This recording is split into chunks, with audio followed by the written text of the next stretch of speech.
avoka nanga Yesu yoleyo ndelakanga ofanda pembeni ya papa okata makambo nanga. Alors bonjour à tous et encore une fois on s'excuse pour le retard. Comme je disais au docteur Adélard et au frère Josué, traverser Ottawa le samedi, ça je ne savais pas, c'est vraiment un véritable parcours de combattant. Mais au moins, bon, nous sommes arrivés. Et comment ça va, Josué? Ça va très bien. Oui, ça va. Au fait, c'est pour bientôt, je pense. Hein? Ben, la famille. Oui, effectivement. Ok. Alors, donc, bientôt, on aura un nouveau saint parmi nous. Docteur, comment ça va? Ça va bien, mon frère. Dieu nous fait grâce, donc on tient les coups. C'est ça. Alors, comment ça a été la semaine pour tous les deux? Pas mal. Donc, on est dans la routine de chaque jour. L'hiver s'en vient, il commence à faire froid. Mais sinon, ça va. José, comment ça a été? Non, elle était normale, grâce au Seigneur, et Dieu est toujours au contrôle. Ok. Alors, content de l'entendre. Je tiens à vous signaler qu'on a reçu beaucoup d'appels pendant la semaine. En fait, les questions que les gens se posent. J'ai fait de mon mieux pour compiler les questions. Mais étant donné que bon, on est quand même limité par le temps et que très souvent on doit quand même aller en profondeur dans les sujets, on ne peut pas répondre à toutes les questions en même temps. Et pour les personnes pour lesquelles on n'aura pas l'occasion de répondre aux questions cette fois-ci, ne vous inquiétez pas, ça sera pour la première fois. Pour la prochaine fois. Pour la prochaine fois. Mais tu avais reçu une question portant sur la masturbation, je te l'avais envoyée. Hein. Oui, effectivement. On ne peut pas répondre à cette question-là. Effectivement. Oui, nous allons répondre à cette question-là, mais en fait, j'aurais voulu que l'on puisse répondre à cette question-là, à ces questions-là en général, c'est-à-dire que sur la sexualité, sur la famille, pendant toute une émission. Parce que c'est quand même un sujet qui est vaste et une question m'emmène à une autre. Et donc, ne vous inquiétez pas, nous allons répondre à ces questions-là pendant une émission spéciale où on va pouvoir aborder le sujet. Donc, je voudrais dire à la sœur que la question qu'elle a posée sur la masturbation, nous répondons dans une émission spéciale. Exactement. Okay, voilà. Exactement, une émission spéciale consacrée sur les relations, sur la famille, sur le mariage, le divorce, remariage, célibat, concubinage. Ouais. C'est dans ce cas. Exactement. Effectivement, c'est tout un grand thème sur le champ relationnel qu'il faudrait prendre une émission assez spéciale et pour recadrer et éclaircir aussi un certain point d'ombre. D'accord. Oui. Alors donc pour la sœur, ne vous inquiétez pas, nous n'avons pas oublié. Alors aujourd'hui, en fait, je voudrais d'abord qu'on fasse un petit rappel sur le sujet dont on a parlé la semaine dernière, parce qu'il y a une personne qui a posé la question. Si vous pouvez brièvement répondre à cette question sur le rôle de pasteur, du prophète, de l'apôtre et de l'évangéliste, mais très brièvement encore. Donc, bon, en fait, le pasteur, j'espère que vous m'entendez assez bien. Il faut que tu vérifies que mon volume est assez haut parce que des fois, les gens font des commentaires. Donc, ouais, ça c'est Josué. S'il est connecté, peut vérifier. Donc, le pasteur, c'est celui qui gère l'église au quotidien. Hein, donc, c'est les bergers. C'est celui qui prend soin des brebis. Donc, ça doit être un homme d'une grande patience, un homme de beaucoup de qualité et beaucoup d'amour. Alors que les pasteurs travaillent dans la maison. Okay? Donc on ne peut pas être pasteur à l'extérieur de la maison. Donc, le pasteur doit obligatoirement avoir une église locale. Ensuite, nous avons l'évangéliste. Nous avions dit que l'évangéliste, c'est l'agent du marketing. Donc c'est celui qui vend son produit, et son produit, c'est le Seigneur Jésus-Christ. C'est un homme de terrain. Ça doit être un homme charismatique. Et ça doit être un homme qui parle bien. Il doit être éloquent. Donc ça, c'est l'évangéliste. L'apôtre, c'est celui qui pose la doctrine.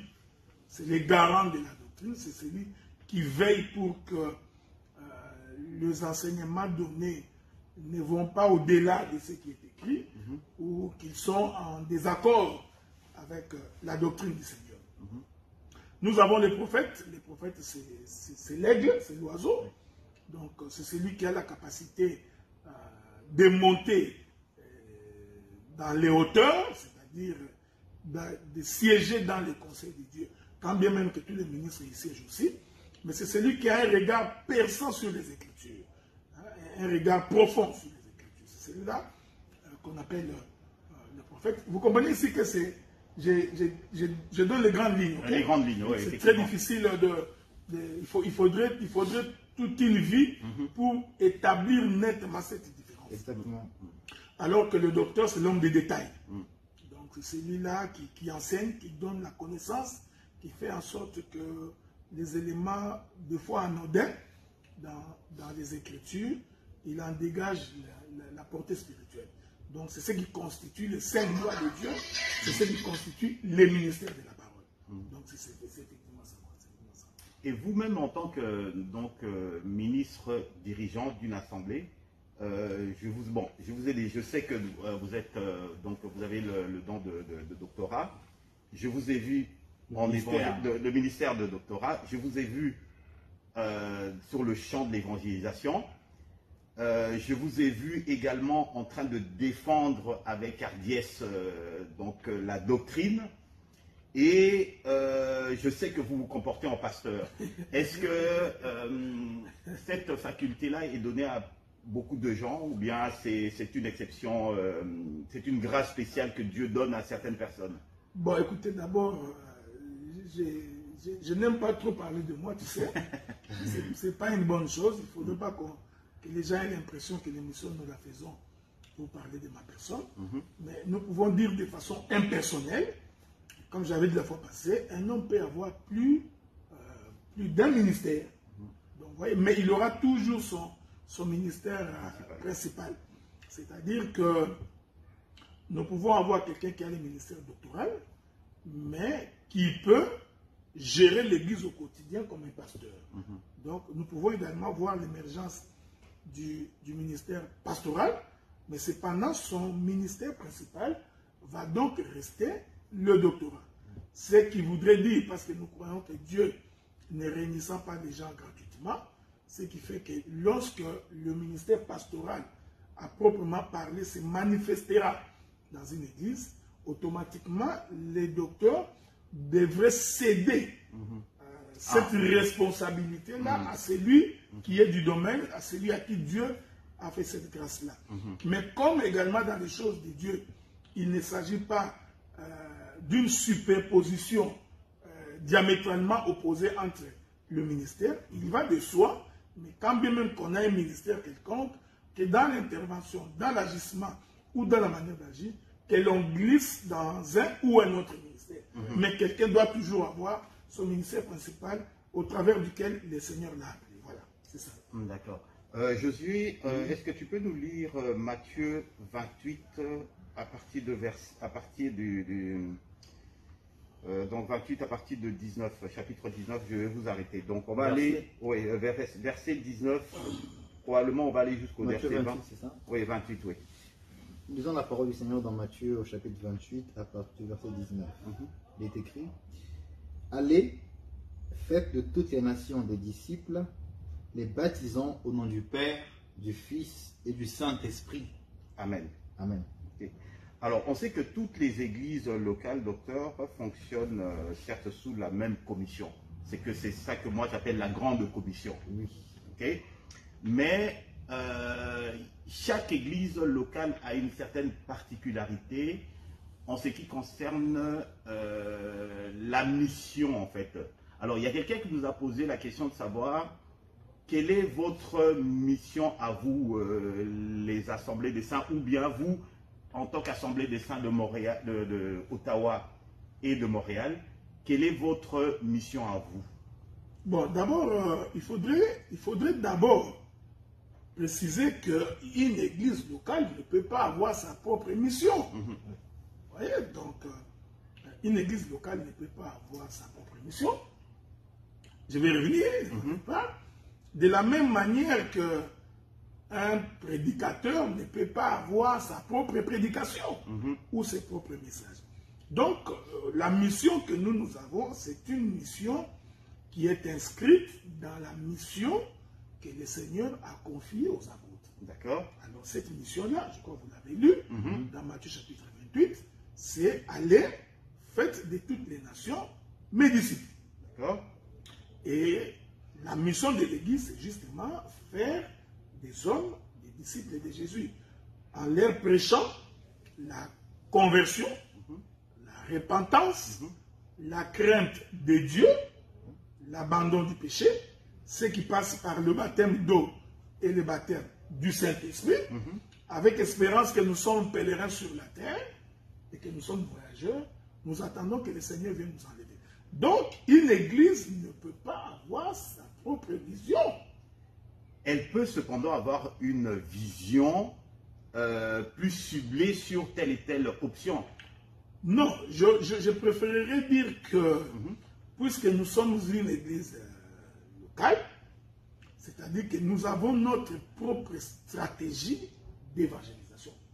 Okay. De quelle manière nous procédons pour évangéliser? Qu'est-ce que nous faisons pour atteindre les autres? Je voudrais prendre un exemple concret.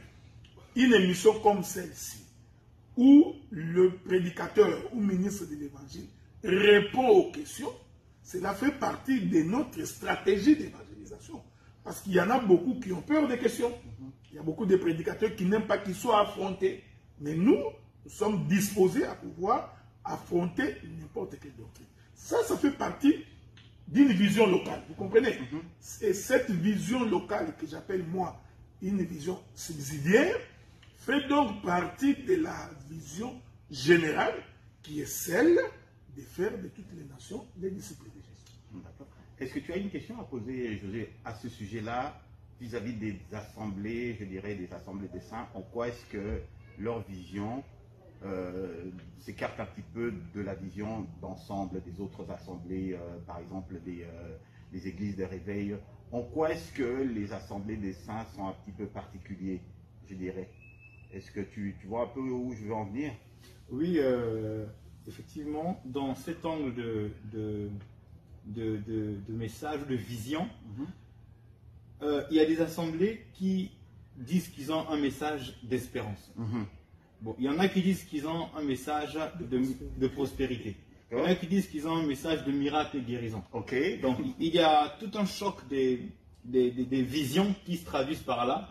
Et à un certain moment, on passe même à côté des Écritures. Et même, je vais même plus loin, il y a même des églises que nous connaissons qui ont pour vision que de construire des bâtiments. Construire des bâtiments. Des écoles, des hôpitaux. Mais c'est pas une mauvaise chose. Oui, mais est-ce que c'est réellement ce que le Seigneur a demandé? Là, on revient sur le passage qu'on vient de lire tout à l'heure dans Matthieu 28, verset 18. La vision fondamentale, comme a dit le docteur Adela, c'est d'évangéliser d'abord. Dans l'évangélisation est christocentralisée, c'est-à-dire Christ est le centre de tout l'évangile. Et après, il doit avoir des stratégies, parce qu'il n'y a pas de vision sans stratégie. Il faut avoir des stratégies, des outils pour accompagner finalement cette vision-là. Et effectivement, c'est ce que le docteur Adela vient de signaler tout à l'heure, tel que là par exemple, c'est un élément de stratégie que nous, l'Église Assemblée des Saints, employons pour atteindre cette vision d'évangélisation. D'accord. Voilà. Donc nous pouvons construire des bâtiments, aider les pauvres, les malades, etc., sans pour autant nous écarter de la grande commission. Non, mais je crois que construire un bâtiment, faire des écoles, des hôpitaux, c'est pas une mauvaise chose en soi. Mais si nous le faisons avec une vision mercantilique, c'est-à-dire que nous sommes à la recherche de l'argent, nous devenons des commerçants, à ce moment-là, nous nous sommes écartés de la mission que le Seigneur nous a confiée. Mais je crois aussi sincèrement, nous en tant que ministres de la parole, Dieu ne nous a pas donné la mission de construire des écoles. Honnêtement. Voilà, honnêtement. Laissons ces choses à des frères qui sont dans l'église. Nous avons des sœurs qui peuvent se lancer dans des business et faire leur affaire. Mais nous, les ministres de la parole, nous n'avons pas pour mission de faire des hôpitaux. D'ailleurs, si nous faisons des hôpitaux, nous risquerons de renier notre foi. Parce que notre foi, quand nous prêchons, nous disons, le Seigneur à qui nous croyons a la capacité de guérir toutes sortes de maladies. Oui. Alors maintenant, si nous commençons à créer, à fabriquer, à mettre en place des hôpitaux, c'est une façon pour nous de dire, nous ne croyons plus à notre Dieu, allez donc à l'hôpital. Je ne voudrais pas dire qu'aller à l'hôpital c'est mauvais, c'est pas ce que je dis. Mais en tant que ministre de la parole, ceci n'est pas notre vision. Ça ne peut pas être l'objectif que nous poursuivons. Ouais. Donc nous laisserons donc ces choses être faites par les frères de l'église, par les sœurs de l'église, qui peuvent faire du commerce là-dessus, parce que dans tous les cas, celui qui fait une école, c'est un commerçant. D'accord. Donc les gens viennent apprendre, mais quand même ils payent, il faut payer les professeurs, les personnels administratifs, des choses comme ça. Donc un ministre de Dieu ne peut pas faire une école ou des hôpitaux qui mettrait dans les cadres de son ministère. Non, ça ne marche pas. Est-ce qu'il en est de même également de la politique? Est-ce qu'un chrétien faire de la politique, le chrétien et politique sont incompatibles? Regardez, cette question-là, elle est une question très, très importante. C'est pourquoi je ne voudrais pas aborder cette question-là à la légère. Ok. Vous savez, nous avions fait l'université. Il y a un principe qui dit que si vous ne vous occupez pas de la politique s'occupera de vous. Il faut considérer que tout ce que nous faisons est politique. Okay? Oui. Même quand nous nous réunissons dans un culte, c'est de la politique. La gestion de la maison, c'est de la politique. Le travail, tout est politique. Je parle de la politique politicienne. Voilà, c'est là où je voudrais y arriver parce que beaucoup de gens font de la confusion. Si quelqu'un a siégé dans les conseils de Dieu, si un ministre a véritablement siégé dans le conseil de Dieu, je crois qu'il comprendra qu'un prédicateur, un ministre, un véritable enfant de Dieu ne peut pas faire de la politique. Je vais donner quelques éléments pour nous faire comprendre. Pour que l'antichrist s'installe dans le monde, le chemin que l'antichrist va utiliser pour accéder à son pouvoir, il va utiliser la politique. Est-ce que vous comprenez cela? Donc, cet antichrist-là sera à la fois un pouvoir religieux, oui, et aussi un pouvoir politique. Okay. Donc, il faudrait vraiment rêver les yeux ouverts pour croire que nous, en tant qu'enfants de Dieu, nous passerons par la politique pour changer les choses dans ce monde. Vous voyez, je vais ajouter un autre élément parce qu'il y a beaucoup d'éléments dans les Écritures. Les gens qui ont lu la vision de Daniel sur les 4 êtres qui apparaissent dans la vision de Daniel et dans la vision d'Ézéchiel. Donc vous allez vous rendre compte très clairement que le pouvoir politique est en antagonie avec les Écritures. Je vais prendre un exemple. Remarquez que le pouvoir qui a avili Israël, c'est le pouvoir des pharaons. Voyez-vous, hein? Ce n'est pas par hasard, ce n'est pas pour rien que c'est Pharaon qui a asservi Israël. Or, Pharaon est un pouvoir politique. Oui. C'est pourquoi, même quand le Seigneur envoie Moïse, le Seigneur n'envoie pas Moïse pour aller renverser Pharaon et gérer le pays d'Égypte. Le Seigneur va envoyer Moïse pour faire sortir son peuple. La vision sur la grande Babylone, qui gérera le monde. Il faudrait vraiment, comme je dis, rêver avec les yeux ouverts pour croire qu'un véritable enfant de Dieu peut faire la politique. C'est rêver. Donc la politique aujourd'hui est gérée par des occultistes. La politique aujourd'hui est gérée par les gens qui sont dans des loges. La quasi-majorité des gouvernants de ce monde sont dans les sciences occultes. Donc, et puis, le diable l'a dit, il dit au Seigneur Jésus-Christ, si tu te prosternes devant moi, je te donnerai tous ces pouvoirs. Vous voyez? Donc, parce que le pouvoir de ce monde lui a été donné. Aujourd'hui que nous sommes en train de parler, le pouvoir politique est entre les mains du diable. Je n'entre pas dans beaucoup de révélations pour ne pas nous écarter de notre sujet. Souffrez que je fasse un petit retour dans le jardin. Vous savez que lorsque l'Éternel établit Adam gouverneur, président dans le jardin, c'était le pouvoir de Dieu. Oui. Ok? Parce que je vous informe qu'Adam était un roi. La théocratie. Voilà, il était un roi avant qu'il n'ait péché. Mais lorsque Adam pêche, qu'est-ce qu'il fait? Il prend le pouvoir qu'il avait, que Dieu lui avait confié, il le donne à Satan. Et depuis ces jours, Satan détient le pouvoir politique. Je voudrais éviter la prophétie de Zacharie, parce que Zacharie en parle assez longuement.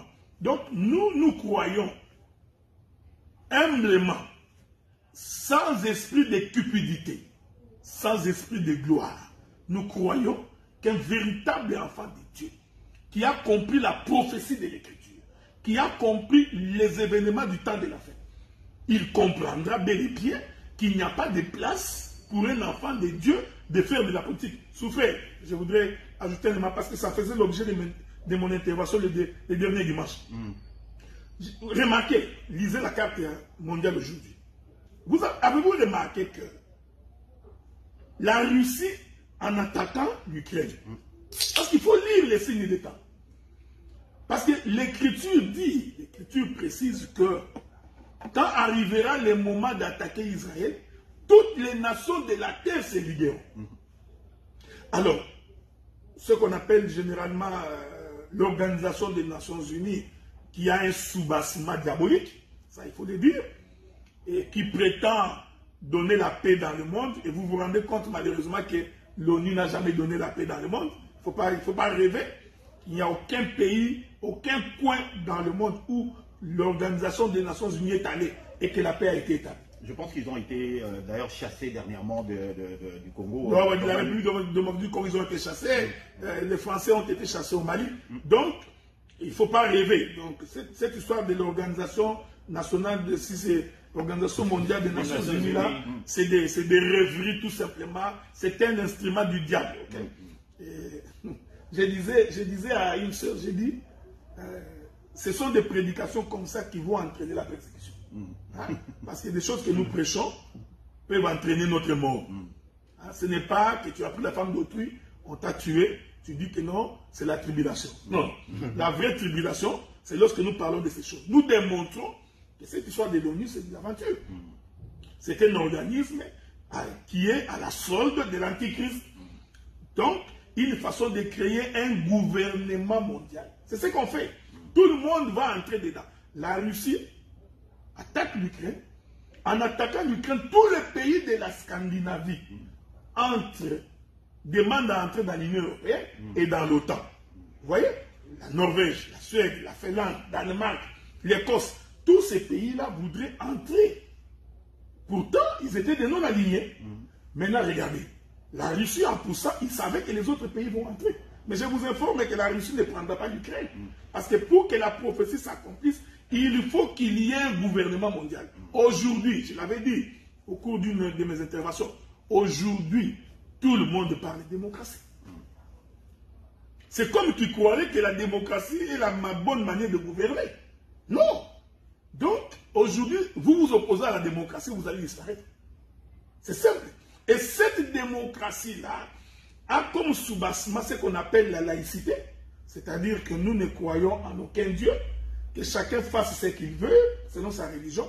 Et dans cette laïcité-là, on ouvre la porte à ce qui est arrivé à Sodome et Gomorrhe. L'immoralité, donc au nom de la liberté, les gens font n'importe quoi. Ici, je ne voudrais pas dire les noms de pères que des noms viennent fermer l'église. Mais au nom de cette laïcité, aujourd'hui, tout est autorisé. Tout est autorisé. J'ai même appris qu'il y a même des lois qui vont se voter bientôt dans des gouvernements pour protéger les animaux. Ce qui est déjà, il a déjà été fait. Ça existe déjà. Déjà, on voudrait pousser même plus loin pour dire qu'un homme peut coucher avec un animal. La bestialité. Vous voyez? Oui. Donc, tout ça se passe dans la politique. Il faut vraiment être fou Je m'excuse beaucoup, les gens qui aiment trop la politique. Il faut même être malade pour croire qu'un homme de Dieu peut aller dans la politique et changer quelque chose. Vous ne changerez rien. La prophétie doit s'accomplir et il s'accomplira certainement. La seule chose que nous faisons, nous prions Dieu pour qu'il nous préserve de toutes ces choses-là. Pour que nous ne tombions pas dans ces choses. Mais ces choses arriveront et ça passera par la politique. Voilà. Docteur, moi j'ai une question dans cette même lancée-là. Mais Joseph, n'a-t-il pas servi Dieu dans la politique en Égypte? Daniel, n'a-t-il pas servi Dieu dans la politique? David était roi. Voilà. Pour aller un peu plus loin, dans le même service, Néhémie, n'a-t-il pas été au service du roi? Donc, voilà un peu les cas de figure que je voulais mettre à votre disposition. Voilà une très belle intervention. Une intervention, une question que je trouve importante. Oui. Parce que ce sont les arguments que les autres utilisent. Okay? Ils utilisent que David a été politicien, Joseph a fait de la politique. Alors, je voudrais que nous examinions les Écritures très bien. Le seul peuple que Dieu s'est choisi comme son peuple, c'est Israël. Oui. Je voudrais informer les gens qui nous suivent que Dieu traite alliance avec Israël comme une nation. Pas avec des individus. Hein? Dieu traite avec Israël comme une nation. Mais nous, l'Église, plusieurs nations, nous formons un seul corps. Donc Dieu ne traite pas avec nous individuellement. Non. Donc je suis congolais, mais j'ai mon frère qui est rwandais, parce que nous croyons au même évangile. Tanzanien, allemand, vous voyez, hein? Mais pour Israël, quand le roi pêche, tout Israël a péché. Mais aujourd'hui, si moi, votre prédicateur, je pêche, vous n'avez pas péché. Dieu ne vous traite pas durement à cause de ça. Maintenant, la Bible dit ceci. Ce qui est arrivé en Israël a été pour nous un exemple pour comprendre les mystères du royaume. Donc, ce que Dieu fait avec Israël, en réalité, cette chose-là revêt un caractère des choses spirituelles. Ce que Dieu traite avec Israël revêt un caractère. Je vais donner quelques explications, éclaircissements là-dessus. Donc, revêt une portée prophétique des choses du royaume. Je vais prendre un exemple concret. En Israël, pour devenir roi, il faut être de la tribu de Juda. Donc, tous ceux qui deviennent rois sans passer par la tribu de Juda, Dieu ne les reconnaît pas. Entre autres, Saoul, vous voyez? Mais la prophétie dit que c'est au travers de la tribu de Juda que le Messie viendra. Oui. Vous voyez? Donc, cette royauté d'Israël, de David, n'a rien à voir avec ton pouvoir de Tanzanie ou de Kenya. Donc, cette chose cache la pensée de ce que Dieu va accomplir. C'est pourquoi les Juifs, quand ils ont vu Jésus venir, ils ont dit, fils de David, selon la promesse, tu régneras et tu nous dirigeras. C'est un exemple. Donc, vous ne pouvez pas prendre l'exemple de David pour justifier votre politique d'aujourd'hui. Moi, j'ai toujours dit que ce sont des gens qui n'ont pas compris l'essence des Écritures. Et ce sont les Écritures de l'homme. J'ai toujours dit, ça c'est moi qui dis, j'ai toujours dit ça. Tu vois, nous qui habitons Kinshasa, à l'époque des années, vous n'étiez pas encore nés, hein, c'est sûr. Donc, quand vous prenez un bus à Kinshasa, vous achetez un billet, vous allez voir que votre billet, quand vous arrivez à Lemba, ce billet-là va expirer. Pour que tu continues à Lemba vers le centre-ville, il faut que tu achètes un autre billet. C'est comme ça pareil. Quand vous lisez les Écritures de l'Ancien Testament, il faut faire attention. Ces Écritures-là expirent à la croix. Okay. Parce que la Bible dit que la loi, les psaumes et les prophètes ont parlé de Jésus. Donc quand nous voyons David faire quelque chose, il faut te dire que ce que David fait, il renseigne sur la personne de Jésus. Vous voyez Joseph devenir roi. Et puis il faut aller voir de quelle manière Joseph est devenu gouverneur. Ce n'est pas pour rien qu'il est devenu gouverneur en interprétant les songes. Aujourd'hui, ce n'est pas en interprétant un songe que tu vas devenir gouverneur. Non, absolument pas. Donc, et pourquoi ces songes-là, il y avait cette vache maigre et cet épi de maïs maigre qui avale les gras, et les vaches avalent les grosses. Ouais. Donc, ces choses-là renseignent sur la personne de Jésus. Mais rentrons dans la nouvelle alliance. Quand Christ est mort et ressuscité, qui des apôtres a fait la politique? Où avez-vous vu, où avez-vous vu dans la Nouvelle Alliance une église qui fait la promotion de fidèles politiciens? Donnez-nous l'exemple. Donnez-nous l'exemple dans la Nouvelle Alliance où vous avez, voyez cet homme ici, un homme de Dieu puissant. Il marchait avec Dieu, il était gouverneur à Mésopotamie. Ou qu'il était chef coutumier à Katakokom. Vous voyez? C'est là où nous disons, quand quelqu'un ne comprend pas les Écritures, alors il va prendre n'importe quel verset pour justifier sa position. Donc la politique de David, de Joseph, de Néhémie n'a rien à voir. Alors complètement rien à voir avec la politique d'aujourd'hui. Alors, donc si je comprends bien, si un frère, Josué par exemple, décide de devenir député par exemple, et tout, nous n'allons pas soutenir notre frère, sous prétexte que, bon, voilà, il n'y a eu aucun homme de... Est-ce que sommes-nous là pour soutenir les frères qui font de la politique? Est-ce que c'est la raison pour laquelle Dieu nous a appelés? Bon, écoutez. Comment pouvons-nous... Ok, je poserai la question autrement. Comment pouvons-nous soutenir notre frère Josué qui décide de devenir député? Mais j'ai toujours dit ceci. Est-ce que vous rêvez? Est-ce que les gens rêvent en noir et blanc? C'est la question que je me pose. Est-ce que vous rêvez en noir et blanc? Même nous qui sommes dans les pays dits développés, vous savez que le Parlement canadien est fondé sur des valeurs mystiques. Est-ce que vous ignorez ces choses? Après que vous faites semblant, ou vous ne voulez pas croire. Le pouvoir mondial est fondé sur le mysticisme. Il suffit de voir comment Trudeau est en train de traiter avec les autochtones indiens. Allez voir la cérémonie. Vous comprendrez que le pouvoir politique est mystique. Ce sont des sciences occultes. J'ai toujours refusé de faire des débats personnels, mais je crois que quelqu'un qui a le Saint-Esprit, qui est enseigné de Dieu, il doit savoir que là où il met les pieds, c'est très dangereux. Même l'hémicycle, même là où vous mettez les pieds, il y a des incantations qui se font. Donc, en tant que chrétien, si on te gifle à la joue droite, ne donne pas la joue gauche, il faut fuir. Donc, si on est un homme prudent, on ne met pas les pieds dans ces choses. Vous voyez ce que je dis? Donc, je ne voudrais pas être extrémiste. Tout dépend aussi de quel niveau de politique nous parlons. Bah, il peut devenir conseiller. Si tu es chef, conseiller. Vous voyez, donc là, il n'y a pas de problème. Il peut être chef du quartier. Ça peut arriver. Tu n'es pas le chef du quartier. Donc, vous voyez, donc là, il n'y a pas de problème.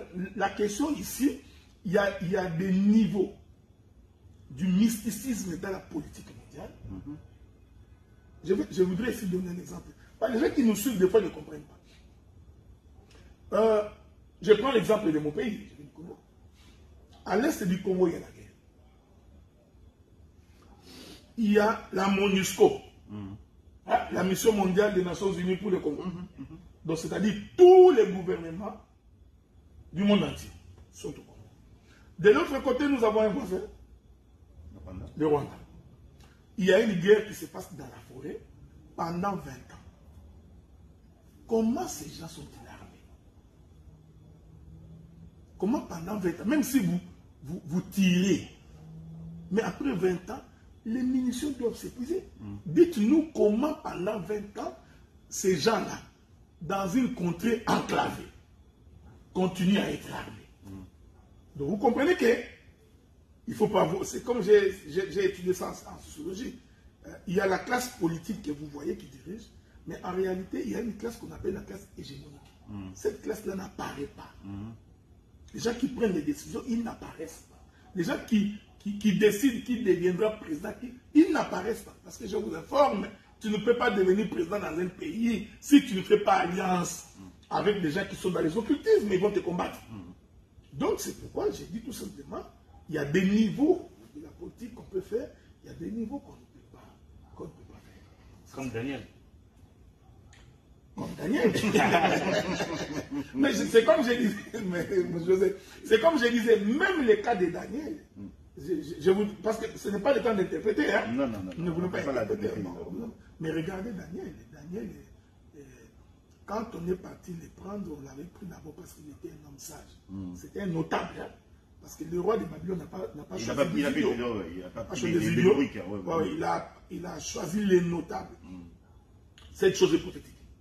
Il est très prophétique, c'est pour dire que nous qui sommes enfants de Dieu, quand nous venons dans le monde, nous sommes tout à fait spéciaux. Parce que nous ne sommes pas comme les autres. Le monde des ténèbres, ils peuvent voir ça. Il n'y a que les communs de mortels, les gens qui ne comprennent pas, qui croient que tout est normal. Mais les gens du monde des ténèbres, quand ils te regardent, et que tu es véritablement enfant de Dieu, lui, il voit. L'aura? C'est qu'on appelle l'aura? Non, c'est-à-dire qu'en te regardant, comme il est dans le mysticisme, il peut dire. Okay. Tu comprends ça? Donc tu es un enfant de Dieu, il y a une étoile. Balaam a vu ça. Lorsque Balaam a voulu maudire Israël, il va sur une montagne, il dit, mais ces peuples-là, je les vois sur une montagne. Cependant, le peuple était dans la vallée. Mais la vision de Balaam dit, non, je l'ai vu sur une montagne. Tu vois? Sur les rochers. Donc, les occultistes, c'est quand ils nous regardent et ils savent. Ils savent que cet homme-là, c'est un enfant de Dieu. C'est exactement ce que le roi de Babylone a fait. Il les a amenés à Babylone. C'est le déplacement des enfants de Dieu dans le monde. Parce que Babylone représente le monde. Mais la seule différence, c'est que en étant dans le monde, Daniel et ses compagnons ne se sont pas prosternés devant les dieux babyloniens. C'est l'exemple de la foi que nous avons. Nous n'allons pas commettre les péchés comme les gens de Babylone. Mais l'élévation de Daniel et de ses amis, en fait, c'est sur le plan spirituel que l'on comprend. Que le monde des ténèbres comprend que nous sommes élevés. Mais nous ne nous corrompons pas. Daniel ne s'est pas fait corrompre. Alors, nous nous posons la question. Les gens qui font la politique aujourd'hui, ils le feront comme Daniel. Déjà, quand dans des petites histoires qui n'ont rien à voir, déjà quand dans des petites histoires de $100, $20, les gens se battent. Alors quand ça devient des millions, ils vont commencer à tuer les gens. Donc moi, je voudrais vraiment, sans être extrémiste, je pense que quand on est véritablement enfant de Dieu, on ne se lance pas dans la politique. Il y a trop de mysticisme, il y a trop... Satan est vivant là-bas. Donc vous verrez Satan en face. Je pense que ça a été un peu plus clair. Nous allons aujourd'hui, en fait, le thème central aujourd'hui, ça sera sur ce qu'on appelle les consultations prophétiques. Mais avant qu'on en arrive là, je voudrais juste poser une question qui m'a été posée. En deux mots, docteur, qu'est-ce qu'on appelle l'évangile éternel? Ah, mais très rapidement, très brièvement. Non, mais regardez d'abord, par évangile éternel, nous entendons la parole de Christ, l'évangile de la grâce. C'est la parole de... C'est tout ce qui est parole de Dieu. Mais il y a quand même une spécificité que nous voulons mettre ici. C'est ce qui nous différencie de beaucoup. Exactement. J'ai toujours donné l'exemple de Gédéon. Donc Gédéon voulait aller en guerre. L'ange apparaît à Gédéon. Il dit à Gédéon que tu vois un héros, tu iras en guerre. Gédéon se dit, mais comment c'est possible? Alors la Bible dit que Gédéon va entrer dans la ville. Il va trouver des individus en train de causer. Alors l'un va raconter son songe. Il dit que j'ai vu un pain d'orge qui roulait.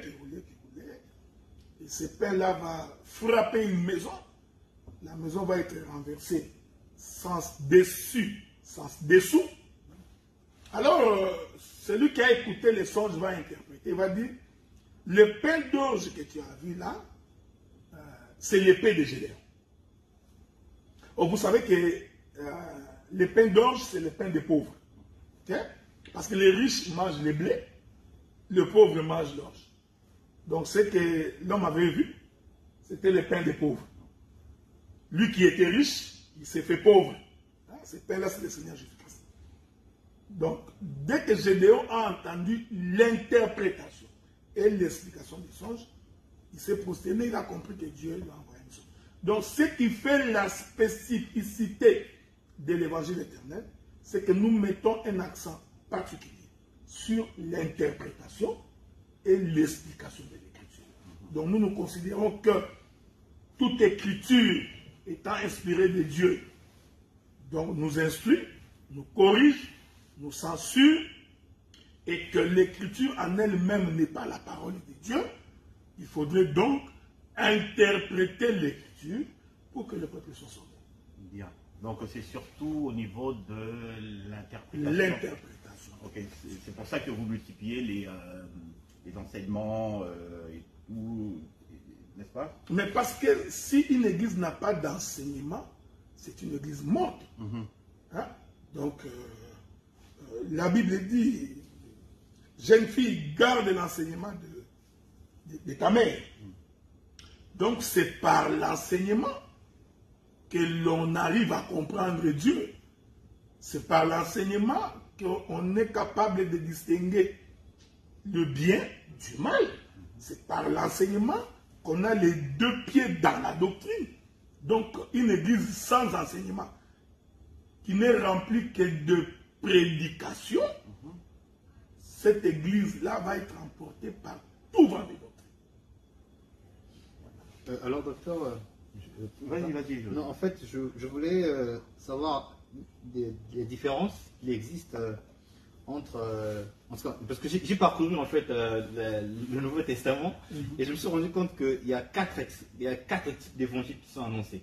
Donc, vous avez commencé par l'évangile éternel, mais la Bible nous parle également de il y a l'évangile du royaume, ok. Il y a aussi l'évangile de la grâce de Dieu et aussi l'évangile glorieux et enfin l'évangile éternel. Bon, c'est quoi la différence? Non, mais en fait, il n'y a aucune différence. Que l'on dise évangile du royaume, que l'on dise évangile éternel, il n'y a vraiment aucune différence. Sauf que, comme tout le monde peut s'approprier les termes. Parce qu'en passant, il y a Paul qui dit que s'il y a un autre homme vient vous prêcher un autre évangile, qu'il soit anathème. Est-ce qu'il y a d'autres types d'évangiles? Non, mais Paul il dit non pas qu'il y ait un autre évangile, sauf que les gens qui viennent, ils viennent vous troubler, donnant l'impression qu'il y a un autre évangile. Donc il n'y en a pas plusieurs. C'est une mise en garde. Ah ouais, c'est juste une mise en garde. En fait, la mise en garde de Paul porte sur l'enseignement, sur la manière dont on comprend les Écritures. C'est ça où se trouve le problème. Parce que quand il dit, d'ailleurs, il a dit ça à dessein. C'est parce qu'après avoir prêché dans plusieurs églises de l'Asie, il revient à Galate, il se rend compte que les gens de Galate étaient en train de circoncire la chair. C'est comme ça il leur a dit, mais qui vous a ensorcelé? Vous qui avez commencé par l'esprit, comment vous terminez par la chair? Donc Paul a compris qu'il y a des gens qui ont apporté un autre enseignement. C'est pourquoi nous disons que sans enseignement, l'homme est emporté. Donc sans enseignement, on croit à n'importe qui ou à n'importe quoi. C'est ce qui fait notre force. Nous, c'est difficile de nous faire avaler n'importe quoi. Pourquoi? Parce que nous prenons le temps d'enseigner au peuple. L'Église est enseignée. L'Église peut faire la différence et ceci est bon, ceci est mauvais. De telle sorte que si tu te mets devant le peuple et que tu parles, tu auras des difficultés pour emporter quelqu'un qui est assis dans l'interprétation et l'explication de l'Écriture. Alors, donc, moi qui ai été, j'ai été baptisé dans l'ancienne église où j'étais, j'ai été baptisé dans une piscine au nom du Père, du Fils et du Saint-Esprit. Pourtant, parce que là, tout à l'heure, on avait lu ça. Hein, Matthieu 28, oui, exactement. Baptisez-les au nom du Père, du Fils et du Saint-Esprit. Mais oui. C'est écrit noir sur blanc. Ouais, mais c'est écrit noir sur blanc. Mais quel est l'apôtre qui a baptisé au nom du Père, du Fils et du Saint-Esprit? C'est pourquoi je vous avais dit tantôt, là, quand vous achetez un billet à Kingassan, faites attention pour ne pas traverser en ville avec les mêmes billets. On risque de t'attraper pour un fraudeur. Le Seigneur a dit baptiser au nom du Père, du Fils et du Saint-Esprit. Mais qui est le Père? Qui est le Fils? Qui est le Saint-Esprit? Paul dit, est-ce à mon nom que vous avez été baptisés? Il continue, il dit, est-ce moi qui suis mort pour vous? Donc Paul a compris que l'on ne peut être baptisé qu'au nom de celui qui est mort pour toi. Oui. C'est Paul qui l'a dit. Donc, mais le Père n'est pas mort pour nous. Le Fils, mais qui est le Fils, il n'est pas mort pour nous. Le Saint-Esprit n'est pas mort pour nous. Ce que Jésus disait était un langage. C'est pourquoi il leur a dit, ne sortez pas encore de Jérusalem. Attendez le Saint-Esprit. Quand il viendra, lui vous dira clairement ce que je voulais dire. Et quand le Saint-Esprit arrive, Pierre prend la parole pour la première fois. Après un long discours, il dit, soyez baptisés au nom de Jésus-Christ. Vous savez, si nous étions à cette époque, Jean allait l'appeler à côté. Non. Jésus avait dit au nom du Père, du Fils et du Saint-Esprit. Pourquoi toi tu viens nous dire au nom de Jésus-Christ? Mais tous ont compris qu'en réalité le Père, le Fils et le Saint-Esprit, c'est la personne de Jésus-Christ. Voilà pourquoi nous disons que le baptême doit être donné au nom de Jésus-Christ. Il faudrait donc que je refasse... Ah, tu dois refaire ton baptême. Ah, ok. Et moi, j'en ai refait. Ah, tu l'as refait?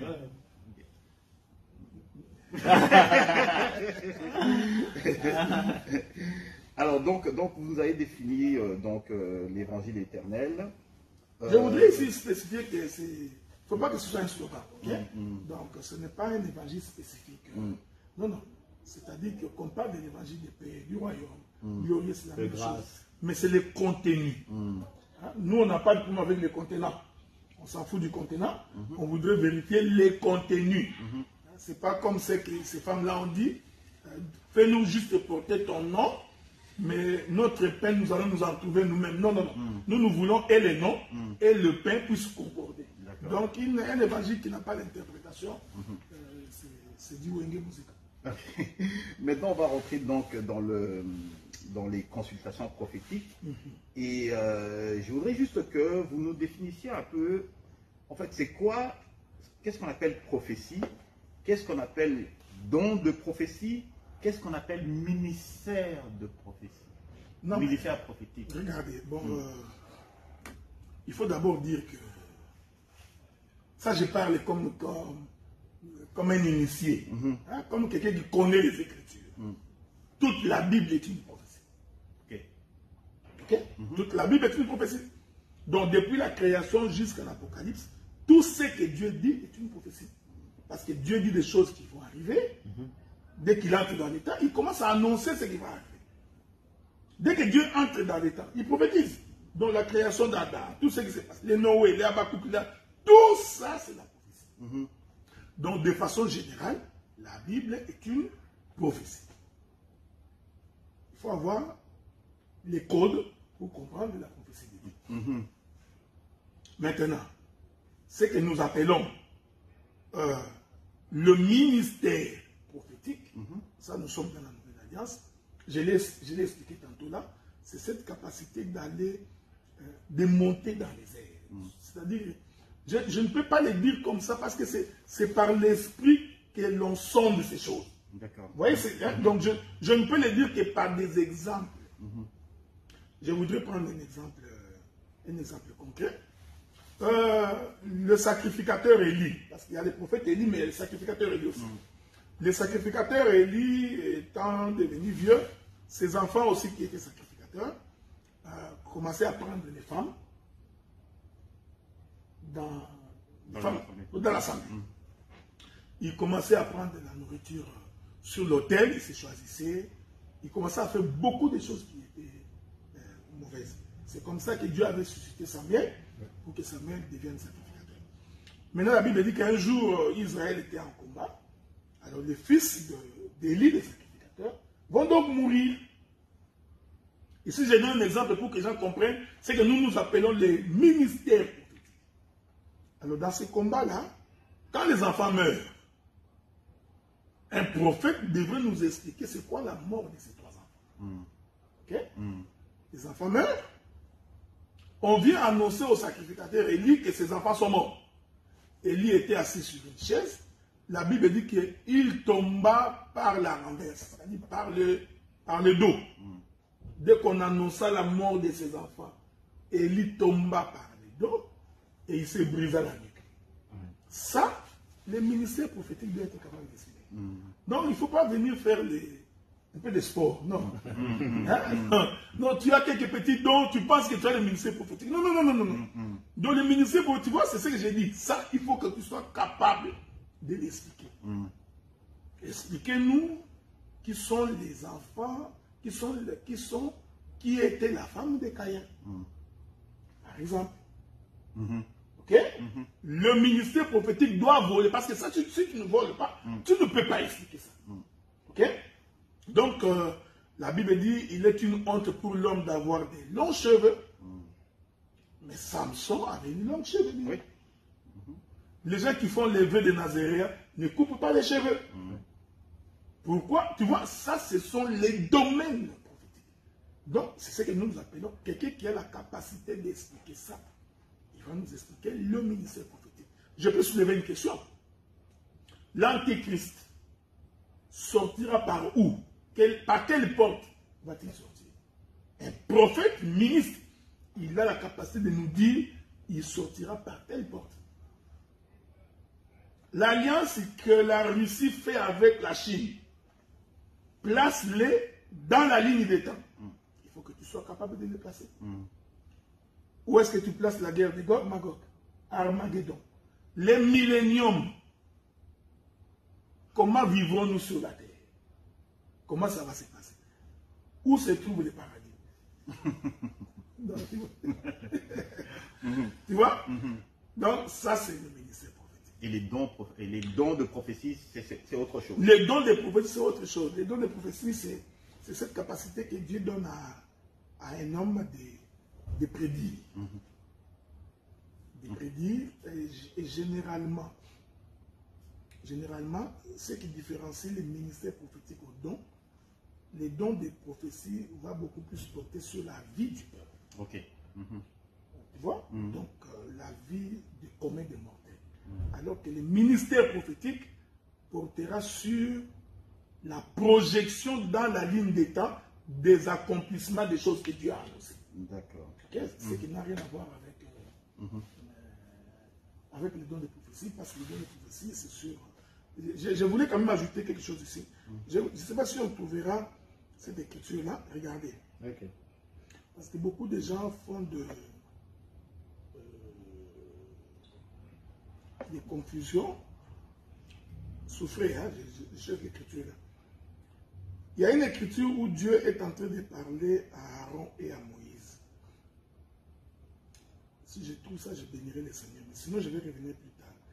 L'Éternel dit ceci à Aaron et à Moïse. Il leur dit, s'il y aura un prophète parmi vous, c'est par des visions et par des songes que je lui parlerai.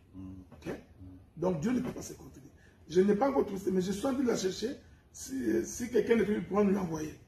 Ouais. Donc Dieu dit à Aaron et à Myriam, quand ils ont boudé Moïse parce qu'il avait pris une femme étrangère, alors Dieu dit, s'il y aura un prophète parmi vous, okay? S'il y aura un prophète, donc Dieu a fait la projection de tous les prophètes. C'est par des visions et par des songes que je lui parlerai. Ce qui était différent, par exemple, avec Moïse. Il dit alors que Moïse, je parle avec lui face à face comme on parle avec un ami. Ok? Donc nous croyons que si quelqu'un dit qu'il a les dons des prophéties, je dis bien les dons de prophétie, Dieu ne peut lui parler que par des visions et par des songes. Ok? Qui doivent ensuite être interprétés. Ah, c'est pourquoi l'Écriture dit, s'il les prophétise, les autres examinent. Okay. Mais ils examinent quoi? Non, ils examinent la vision et les songes que Dieu t'a donné. Je voudrais ici prendre un exemple qui est concret. Lorsque Dieu parle au prophète, je crois que c'est Samuel, si je ne me trompe pas, Samuel ou Nathan, pour lui dire que Saoul a péché. Quand le prophète arrive devant, non, David a péché, prophète Samuel. Quand le prophète arrive devant Samuel, Nathan, c'est Nathan, hein? Ok. Il arrive devant David. Il lui dit, un homme avait des vaches. Ah ouais, c'est vrai. Il a commencé à faire parce qu'en fait, c'est ce que Dieu lui avait montré. Ok. Tu vois? Donc, c'est par des visions et par des songes que Dieu parlera au prophète.